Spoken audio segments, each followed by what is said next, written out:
Hey you guys, so I hate saying that. By the way, I hate it. Everyone says that. Hey guys, bothers me. Okay, so the subject is love versus lust. I'm divorced. I've been divorced for, I don't remember how long. I'm divorced. And I'm now in a courtship. When I first met my ex-husband, not even discussing so much of my spirit or how I was internally, but my flesh was very, very attracted to him. I had written down, which we all have, sorry, I'm trying to sit up, which most of us have lists, right? So we have this list of what we believe in God for when it comes to a spouse. And I had one of those. I had a list. I wrote the list. I believed it was from the Lord. I prayed over my list or whatever the case is. But then I kind of left it alone and kind of started doing my own thing. I was dating people that I should not have been dating. I was settling for relationships that I knew that God didn't want me to be in. And so I had a breakdown moment where I just was like, you know what, me and you, Lord. And I broke up with the guy that I was seeing at the time. And literally the night that I broke up with him, my ex-husband sent me a message on Facebook. And at the time, I thought, it felt like, oh my gosh, God. Like, the minute I tell you that it's just me and you, Lord, like I'm not going to talk to anybody else, and me and you, I'm devoted to you, I want your best for me. The minute I say that, I get a message from this guy on Facebook. What it should have done it should have been like, red flag, it's the devil, right? No, but that's not what it did. It made me like, oh my gosh, God, is that you? I had this thing in my mind of what I wanted my husband to look like. I also had on that list what I wanted my husband to come to the table with as far as just in a relationship. So I wanted him to be educated. I wanted him to be smart. I didn't want him to be, super geeky, but I did want him to be smart. I did want him to be successful. I wanted him to be definitely a Christian. That was first and foremost, I wanted him to be a Christian. I wanted him to have a good relationship with God. That was on my list. I wanted him to be a prayer warrior. I wanted him to go to church regularly. These are all the things that were on my list. And so my husband approaches me, ex-husband approaches me, and he was my list. And I remember thinking, oh my gosh, like this is it. And at first I wasn't too infatuated with the fact that he was everything I asked God for. It was more like, I don't know, Lord, because I just told you, I just had this time with God where I said, you know what, God, I only want your best for me. And I don't want to serial date. I don't want to date people just to see. I want your best for me. And if this is not your best for me, I don't want it. And so I had that conversation with him. And then literally that night, my ex-husband approached me. It was lust at first sight. Now here's the thing. Let's get into the intricacies of the subject that we're talking about. Love versus lust. When I say I was in lust with him, that does not mean that I saw him and wanted to have sex with him, or I saw him and thought lustful thoughts. No. It wasn't that. Honestly, I did not think those things. Even though I was a recovering luster, yes, I was having sex prematurely, premaritally, I guess. I was fornicating. I had went through a period of not fornicating, and then I messed up, and then I went through a longer period of not fornicating. So then when I met my husband, my mind wasn't really there. I was like, God, the last thing I'm thinking about is sex. And so I wasn't thinking that, but I was lusting after him. Now let's talk about that. I was lusting after him without actually thinking about sex. Now, sometimes we have a tendency to think when you're lusting after someone, it's merely sexual, and that's not the case. I believe that's one of the cases, that's the largest case, but that's not the case. So for me, I lusted after him, but it was more of I was lusting after what I believed was going to be my husband. I had this picture in my mind of what my husband was or who my husband was. So when I met him, the lust kicked in and I was like, that is what I want. That's what I want. I can lust after anything. I could lust after a car. I could lust after a job. I can lust after a home that I want, because lust is whatever your flesh is telling you that you need and that you don't even stop. It's really like a heart set. It's a heart set. It's for you to stop and think, okay, well, let's really dissect my heart right now and dissect my heart condition. Because if I just desire something, that's innocent. But for me to lust after something is different. Desire is saying, hey, this is what I desire for my life. This is what I want for my life, right? So let's not even get too deep into it. Desire is a want. Lusting is something that you feel like you see yourself doing. You see yourself having. You feel like this is something that you must have. Instead of going to God and saying, okay, well, God, this is a want that I have, but if this is not something that you want me to have, please take it away. What do you want from me? This is what I want, but I want to give it to you and you replace it with something you want. Now, if it's the same thing and we're on the same level, great. But if it's not, I don't want it. That is the difference between lust and wants, lust and desires. So for me, yes, I desired a husband, but I was lusting after this particular kind of husband. I was lusting after this idea of what my husband was going to be. So when I met him, he appeased my flesh. He appeased that feeling that I had of, oh my gosh, I want this for me. I want this for me. And so that's what happened. I met him and I was like, oh my gosh, this is my husband. This is everything I've asked for. This is everything I've asked for. So what that did was it blinded me. My lust blinded me from red flags. There were red flags he's shown me in our relationship that should have stopped me from moving forward. I am a mother. At the time, she was 5. He told me, I never want to marry someone with children, but I'm falling in love with you. I'm falling in love with you, but I never wanted to marry someone with children. It wasn't like I never wanted to marry someone with children, but I fell in love with you, and I realized how that was a fleshly desire of mine, or that was something that was superficial, and now I've changed. I'm a changed man. Now I want children. I want to marry with someone with children. No. He was saying, all right, I never really wanted to marry somebody with kids, but I'm really feeling you. I'm falling in love with you. So I'm considering marrying someone with kids now. Red flag. Because what happened in our relationship was my daughter was always a problem. My daughter was always an issue. My daughter was always an inconvenience. And that was just one example of a red flag that my lust blinded me to.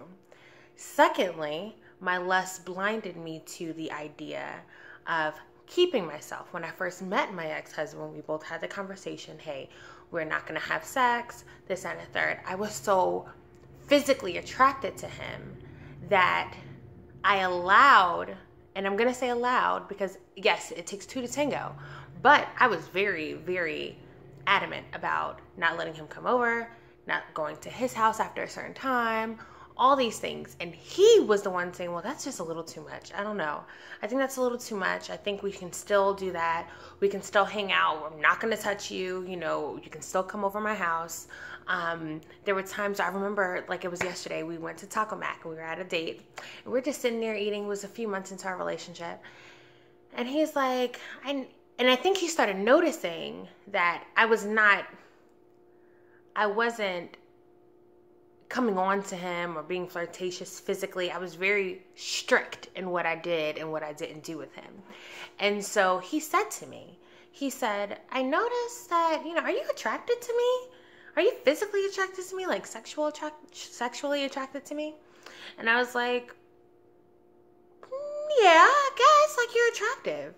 And he was like, no. I mean, like, do you ever, and then he kind of stopped and he was like, well, I mean, like, do you ever think about having sex with me? He was like, because, I'm being real. Like, I think about having sex with you, but I don't know if you even feel me like that. And I'm sitting here you would have thought that that was a red flag. Like, no, dude, I am not thinking about having sex with you.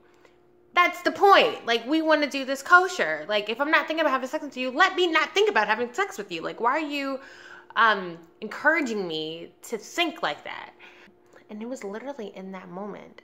It took just for him to bring it up, for me to think about having sex with him in that very moment. And I thought about it, and I remember that feeling that I had, that sexual lust, it lit a fire in me of sexual lust. And it was like immediately I started looking at him differently, and I started behaving differently and talking to him differently, and flipping my hair, and doing things, wearing my shirts lower, and just trying to be sexually attractive to him. Or I was opening up this portal that I didn't realize was going to lead to premarital sex, and it did. A few months in, but it don't matter how long in. It wasn't before. It was before the ring, so it doesn't matter how long I waited. Before you know it, he was coming over, and we were hanging out, and my lust for him grew. And before you know it, I wasn't just lusting; I was sexually lusting.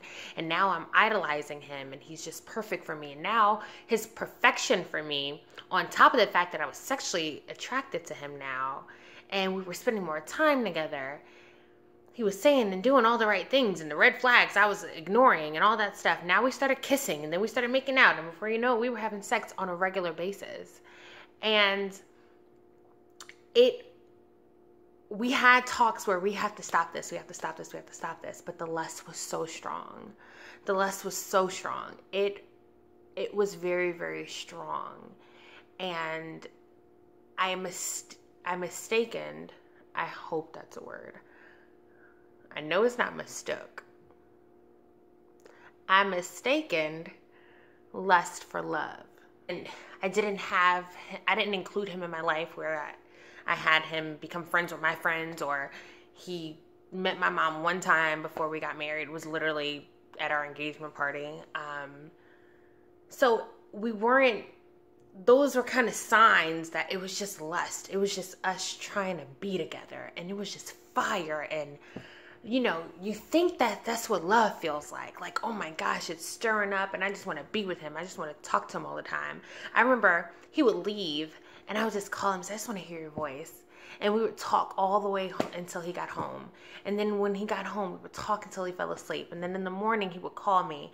And then he would say, well, you know what? I'm just in the area, which he wasn't. But he would say, I'm just in the area. I just want to come over and hug your neck. He used to say, I just want to come hug your neck. And I was like, oh my God, she just wants to hug me. And so he would just come over, and he would just hug me. I said, that's all I want. I just want to hug. Okay, well, I got to go. And he would go. And then sometimes he would say, I just want to come over and hug. And it was really a hug, but then we would have sex. And it was just fire. And we ended up getting married, and we had a horrible, horrible relationship. We didn't get along. We got along when things were good, but when we had any type of turmoil, any type of a disagreement, it was World War III. We're compatible sexually, but we were not good for one another whatsoever. And the last thing I want to mention when it comes to lust, and it'll be a part 2 for talking about love with my new love, real love.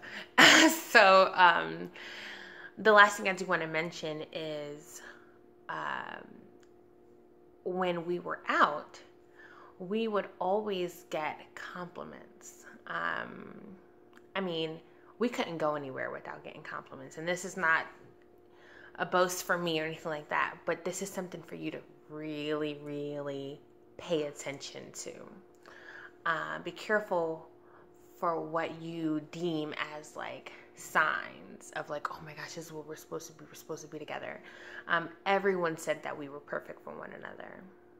Everyone who didn't know us, everyone who didn't really know either him well or me well, they would say, oh my gosh, you guys are perfect for one another. We would go to airports if we were traveling or things like that, and we would go out to dinner, and people would say, oh my gosh, you guys are a beautiful couple. You're a beautiful couple. You're gorgeous. She's beautiful. Your child is pretty. You have a beautiful little girl together. You guys are just a perfect couple, the perfect family. We would hear that all of the time. Wherever we went, we would hear, you guys are a beautiful couple.